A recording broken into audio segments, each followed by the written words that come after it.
Hello fellow YouTubers, and especially my fellow Australians. My name is Randolph Workus, Papa to my children and Mr. Workus to all those under 25. This video, part 4 of my Deposition series, is where we drill down into the insidious scheme that was concocted by Justice Peter Lyons and his cronies. It's how Justice Lyons overturned his own decision against us on the 2nd of May 2012. Justice Peter Lyons secretly colluded with Lawyer Jackson and a new Queen's Counsel, let's call him Lawyer Mark, that represented Lexon Insurance and their long-time associate, the senior property partner of Brisbane's largest law firm, Lawyer Rodney, who always knew the truth about our situation, as it was his obligation to know as the former chairman of the Goldersley Park Body Corporate Estate, what his obligations were to his neighbours. The decision Lawyer Rodney made 8 years earlier could have been resolved in 30 minutes in 2004, but now made him subject to a huge penalty of 1,660 points for knowingly continuing a development offence under the Integrated Planning Act of 1997. If Justice Lyons followed through as per the original correct judgment on the 4th of April 2012 by sealing that judgment. Today's deposition shows the proceedings that day were carefully coordinated, but you decide for yourselves. One does not need to be Einstein to understand that these same lawyers, including Justice Lyons, had earned millions in fees from Lawyer Rodney in the past. Before we get into that day's proceedings though, I must explain to you the lengths management at Lexon Insurance went to conceal their involvement in the employment of Piper lawyers 2 years earlier in October of 2010, and their involvement in the proceedings before Justice Phillip McMurdo when we sought to include Lawyer Jim as a defendant.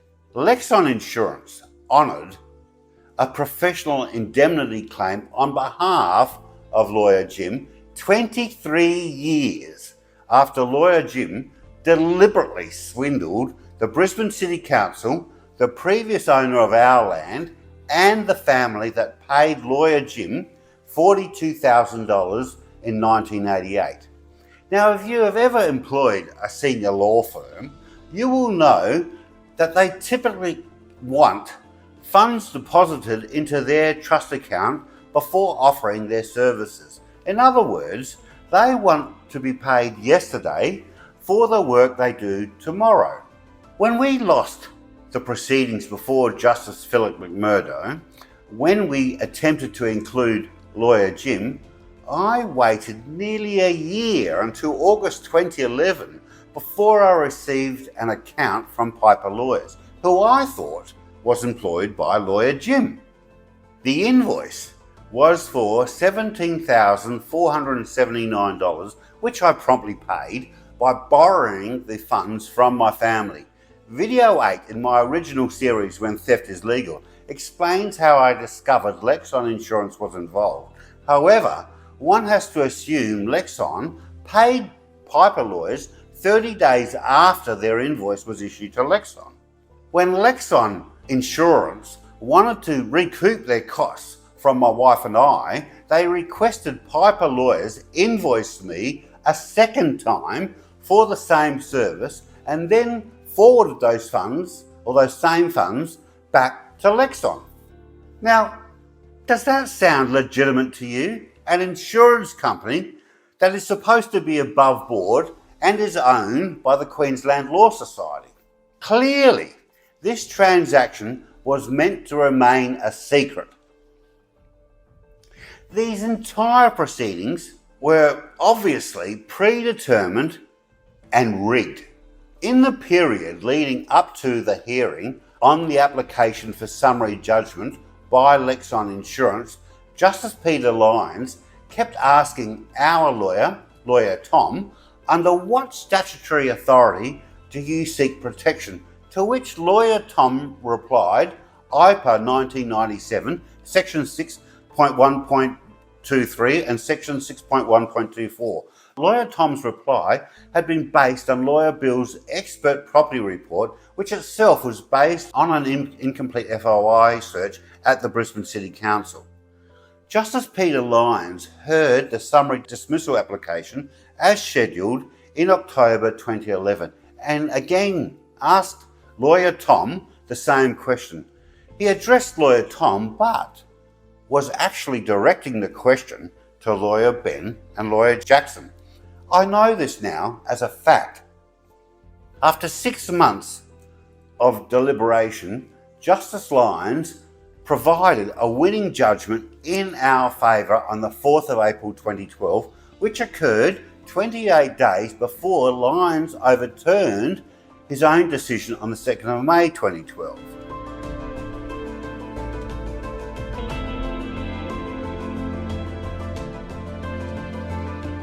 Justice Peter Lyons had no intention of ever sealing the original correct judgment of 4 April 2012 from 4 weeks earlier. The original judgment at page 9, paragraph 29, Justice Peter Lyons planted advice within the judgment informing Lexon lawyers to challenge former planning scheme, which happened to be the 1978 City of Brisbane Town Plan, which is exactly what Lexon lawyers did that day.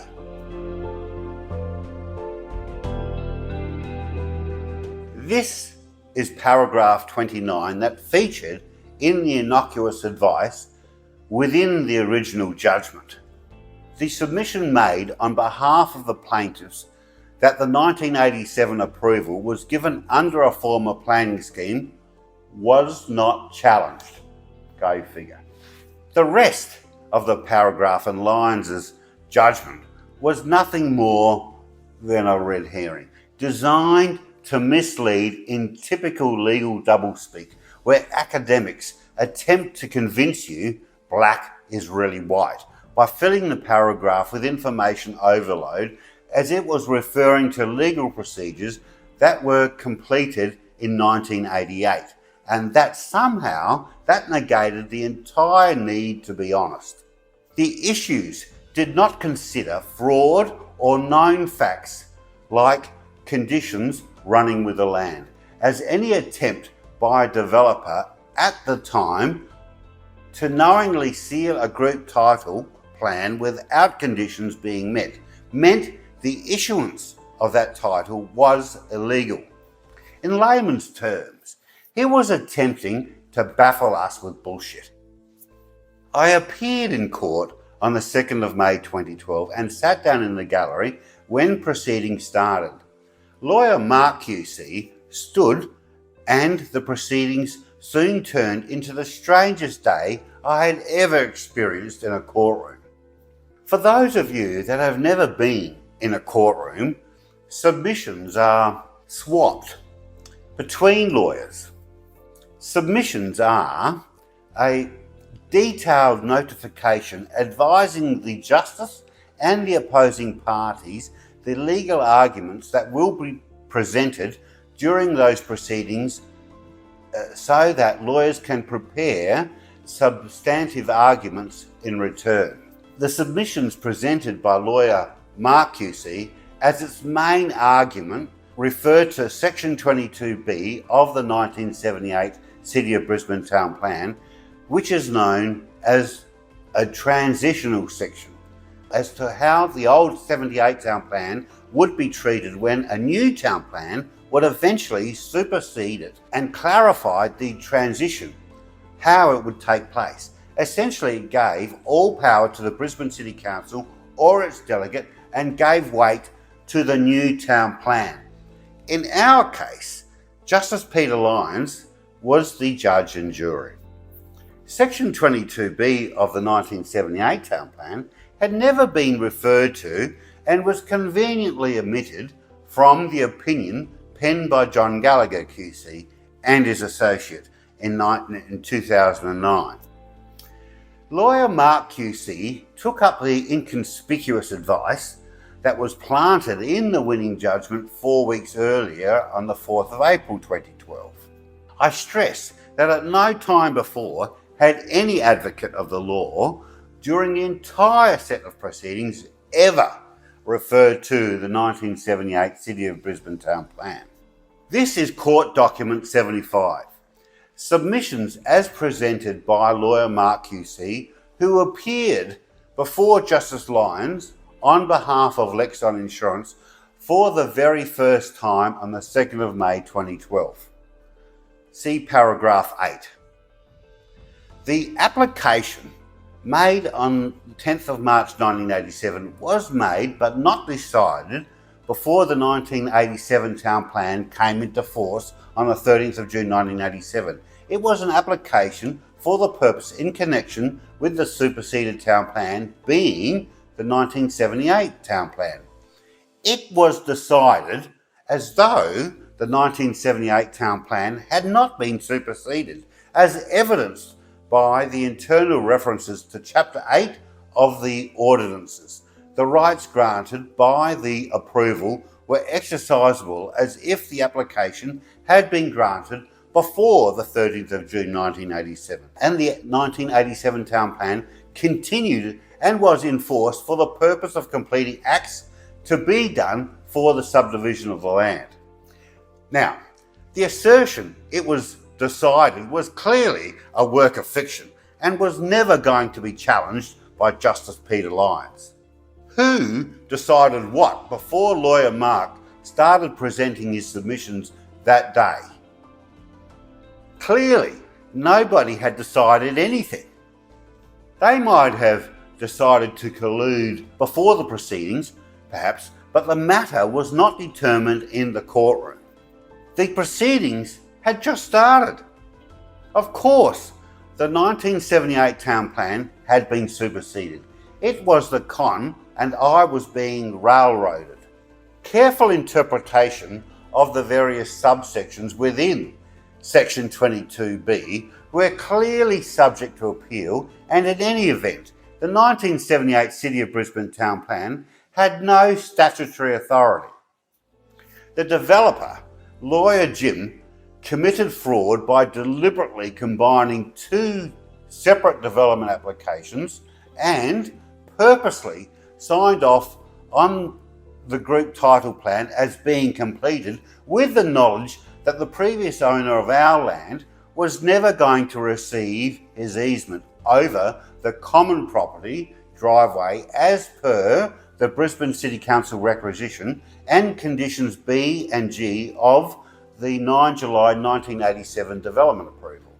Lawyer Jim collected $42,000 for his trouble in 1988. It is extremely important that you appreciate that a justice's role is to adjudicate on the arguments put to him on the day as a matter of law by those advocates in the courtroom, and to adjudicate the actual matter or complaint being presented. At the time, in 1987, it was deemed that conditions did run with the land, and if a plan was sealed without those conditions being met, it was deemed illegal by the Building Units Group Title Act of 1980, especially if it was signed and sealed by a lawyer. In our case, lawyer Jim, the developer responsible for the development of the estate, failed to lodge the easement documentation benefiting the previous owner of our land in contravention of the development approval of 9 July 1987. Now let us have a close read of Section 22B of the 1978 City of Brisbane Town Plan. It is very important to understand what is being explained in this document, and remember, this paragraph was drafted in 1978, 9 years earlier. Careful reading of subsection 2 contradicts subsection 1. Subsection 4B of Section 22B in the 78 plan, as its core focus was industry design standards used at the time of a subdivision proposal. Its purpose has nothing to do with offering an escape clause for corrupt developers/lawyers. The idea at the time of drafting was that if a developer had gone to the extent of designing a new development, then planning standards of 1978, and should a new town plan suddenly come into force, it would be grossly unfair if the council or its delegate rejected a development application due to standards being imposed over the old. Subsection 1 of Section 22B is known as a definition clause. It describes what the entire section or purpose of Section 22B is, which is in legal circles known as a transitional section. It's how this plan should be treated when a new town plan eventually supersedes it. 22B. Applications and appeals concerning superseded town plans, etc. 1. In this section, A. The expression application to which this section applies means an application that was duly made and lodged with the council before the prescribed date. In our case, it was the 13th of June 1987. For any purpose in connection with a superseded town plan, which application had not been rejected or approved, either unconditionally or with conditions, by the council or its delegate before the prescribed date, which was the 13th of June 1987. B. The expression superseded town plans means 1. The town plan that was in force at the time of making an application to which this section applies. 2. Any provision of such town plan affecting such an application that was in force at the time of the making of the application, but that ceases to have force and effect before the decision on such application by the council or its delegate because of the coming into force of a new town plan or an amendment of the town plan, as the case may be. C. The expression, the prescribed date, means the date when a new town plan becomes the plan in place of the existing town plan, or 2. An amendment is made to the plan as prescribed by this Act, whereby a provision of the plan previously in force affecting an application to which this section applies ceases to have force and effect, as the case may be. Reading subsection 2, it did contradict subsection 1, and that in fact subsection 2 could not be enforced because it came to an end at the prescribed date, which was the 13th of June 1987. However, let's read it. Subsection 2, an application to which this section applies shall be dealt with and decided by the council or its delegate as though the superseded town plan had not been superseded. But the council or its delegate may give such weight as it thinks fit to the provisions of the new plan. This is the critical line, but the council or its delegate may give such weight as it thinks fit to the provisions of the new plan. Plan means the new town plan.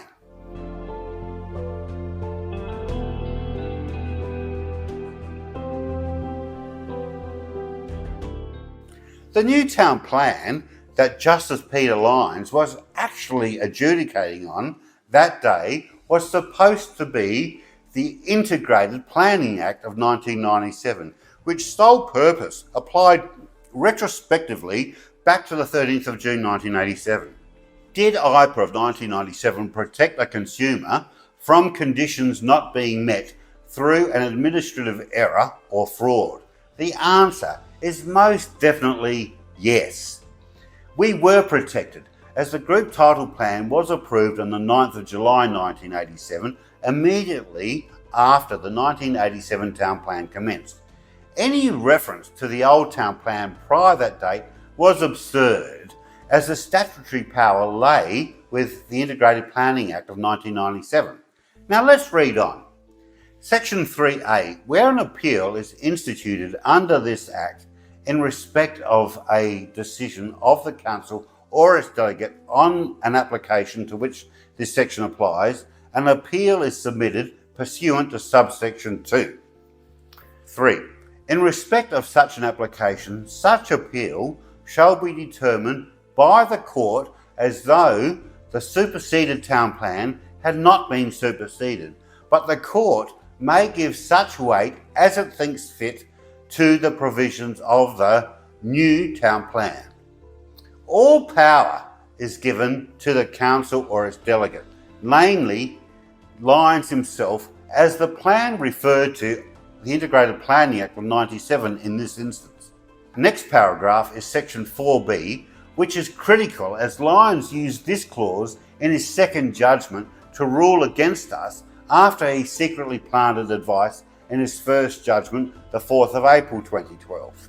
The 1987 approval was an approval given under a formal planning scheme, was not challenged. Lyons referenced section 4B, which is completely out of context when you appreciate its sole purpose is about technical design standards imposed in 1978. Remember, at this stage of the development application, the concept is still just a concept.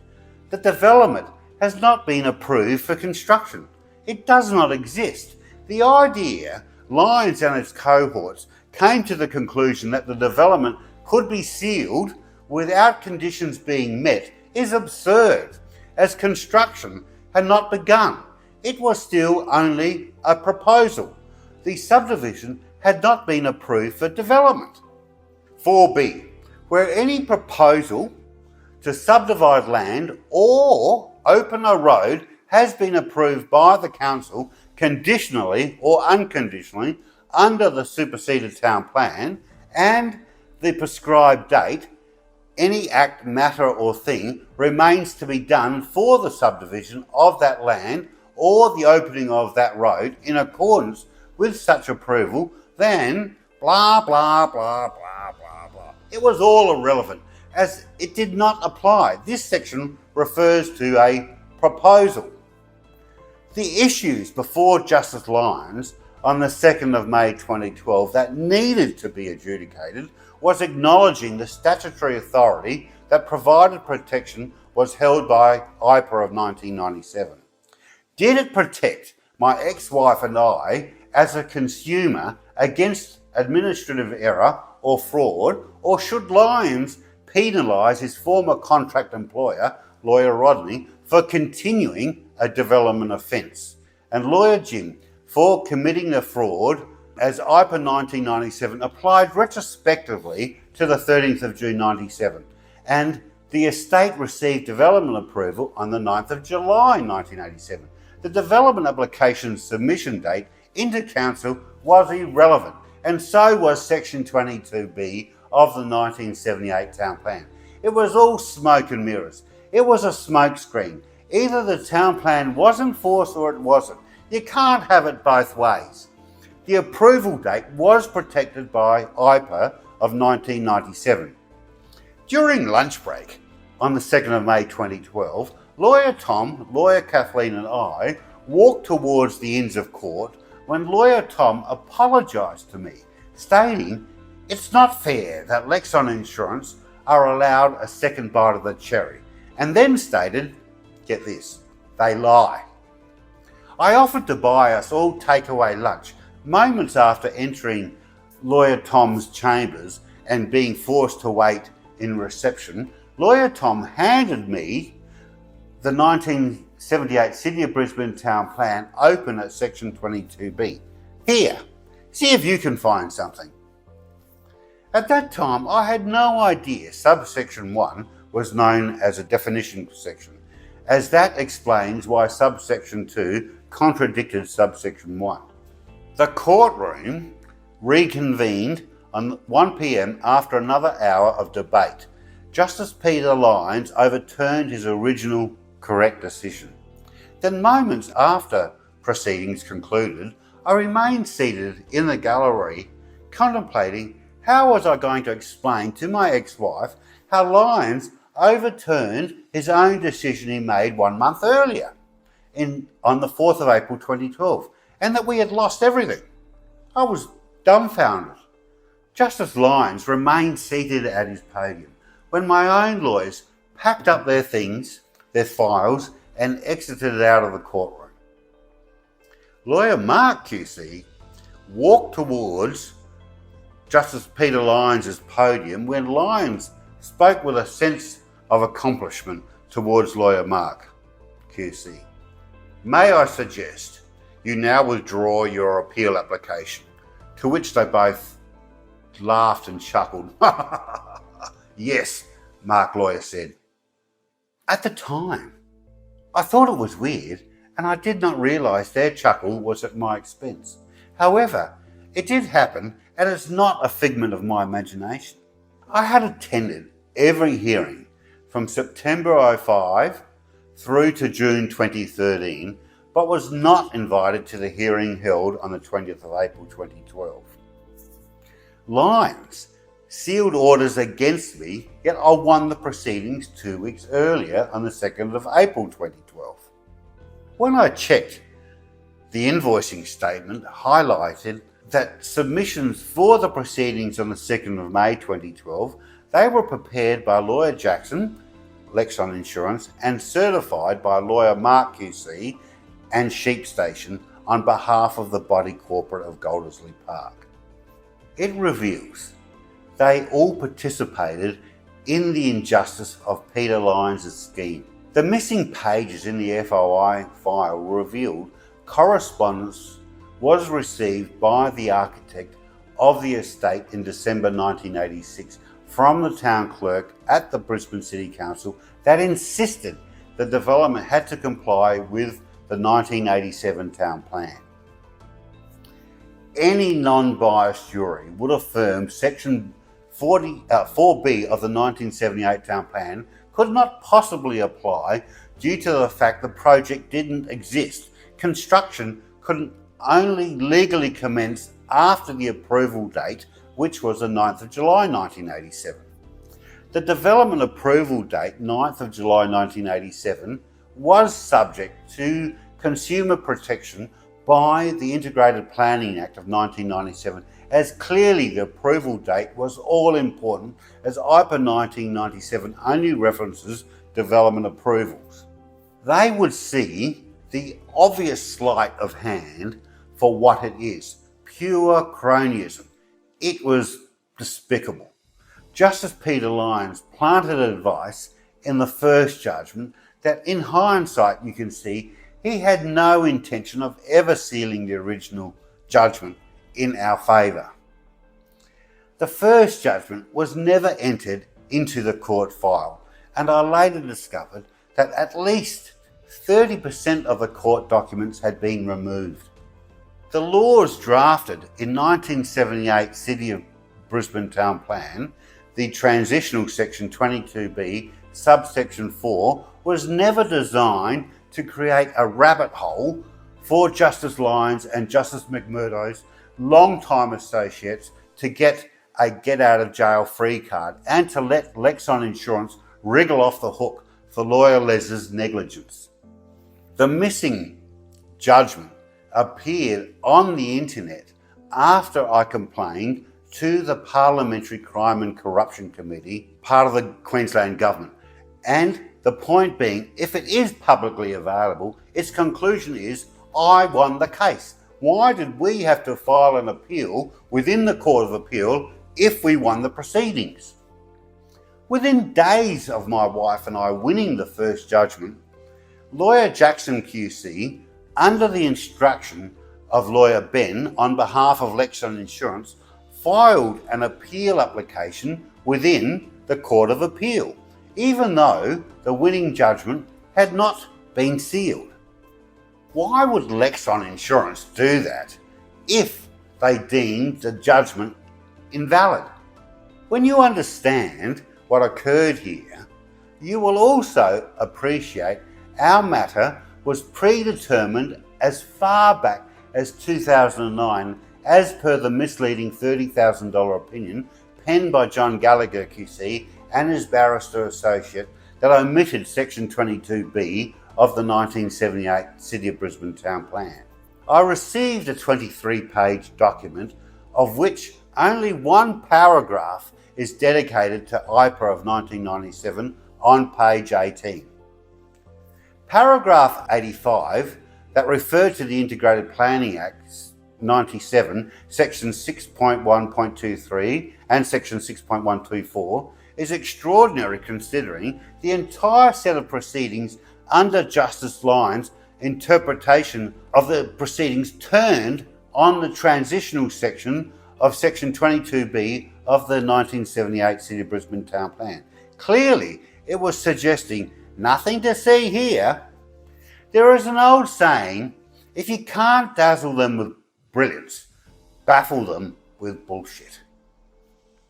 Paragraph 85. For completeness, we also note that IPA provides, which is almost laughable, A, for the containing effect of certain approvals under Section 6.1.23, B, for conditions in relation to continuing approval, those conditions attached to the land and are binding on successors entitled pursuant to Section 6.1.24, and C, for a development offence where a person contravenes any condition in the approvals pursuant to Section 0.4.3.3 of IPA.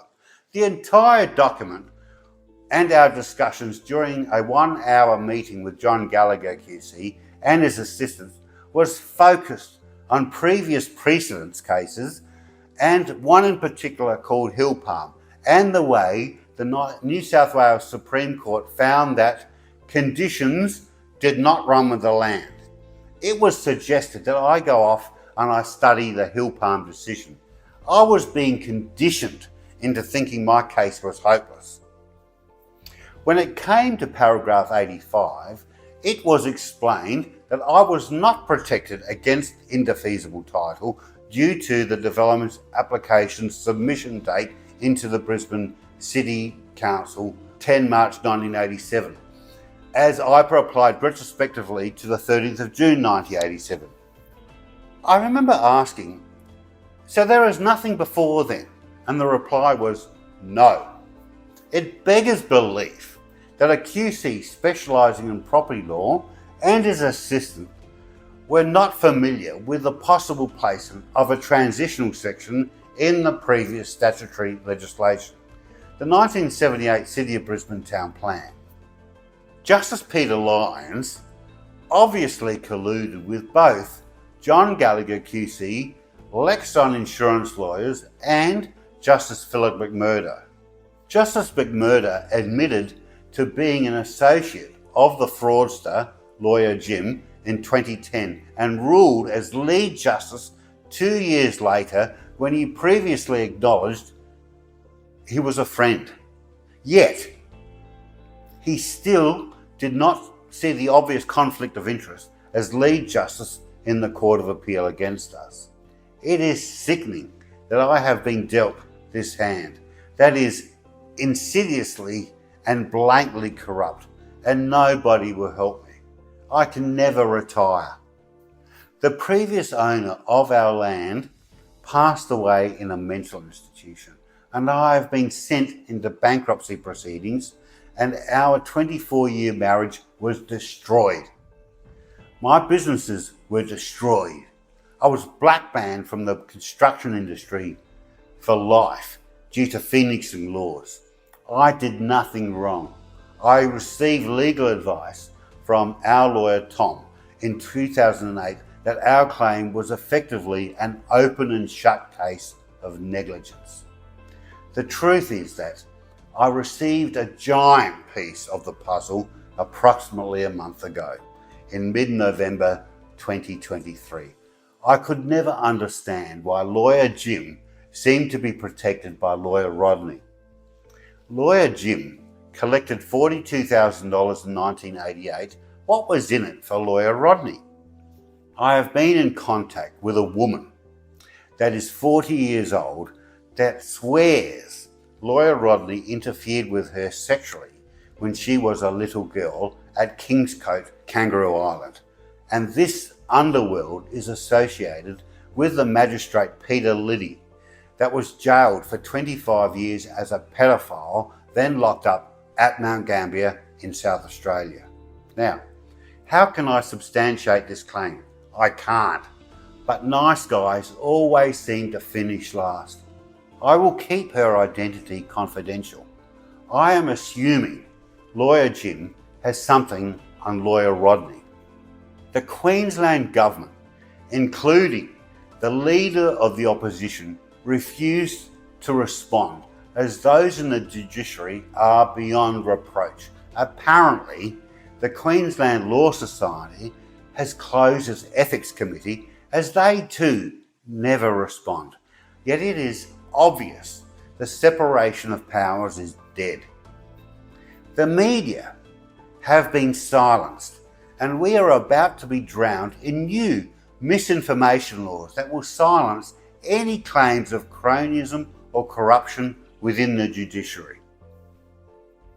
The crimes committed against my family as a result of this collusion is as fresh today as they were when I sent the evidence to the Queensland Premier Annastacia Palaszczuk back in 2015, as clearly the evidence proves the matter was predetermined and corrupt. The escape hatch is just too cute.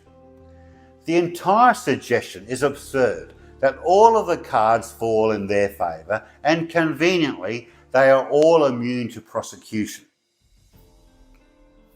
Things are sliding out of control, as most are in awe of authority and few question the bulldust being presented. There is literally nobody to complain to. In 2020, I complained to the Queensland Governor, and his response was he doesn't get involved in politics. My complaints had nothing to do with politics. It was about the carefully coordinated collusion and corruption within the guild known as the Queensland Law Society. My next video will provide a solution. Please like and subscribe to my YouTube or Rumble channel, or visit our website www.whentheftislegal.org for access to the original 12 videos and sign our change.org petition so you can learn just how corrupt the Queensland state government really is. See you again soon, and always remember, she'll be right, mate. Never fear, Randolph is here. Thank you for listening to me.